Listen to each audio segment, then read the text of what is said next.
The National Weather Service in Newport has issued a special marine warning for Croatan and Roanoke Sounds, Pamlico Sound, south of Cape Hatteras, North Carolina to OKRACOKE Inlet, North Carolina out to 20 nautical miles, south of Ferry Tuck Beach Light, North Carolina to Oregon Inlet, North Carolina out to 20 nautical miles, south of Oregon Inlet, North Carolina to Cape Hatteras, North Carolina out to 20 nautical miles, until 8:45 p.m. At 7:49 p.m., strong thunderstorms were located along a line extending from near Oregon Inlet to near Rodanthe to near the center of the Pamlico Sound, moving east at 35 knots. Hazard, wind gusts to 40 knots and small hail. Source, radar.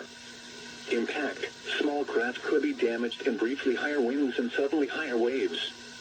Locations impacted include Cape Hatteras, Artificial Reef 160, Hatteras Village, Oregon Inlet, Hatteras Inlet, Pamlico Sound, Pea Island National Wildlife Refuge, Rodanthe and the center of the Pamlico Sound. Move to safe harbor immediately as gusty winds and high waves are expected.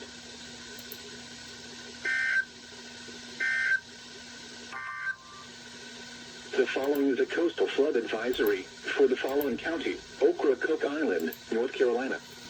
Coastal flood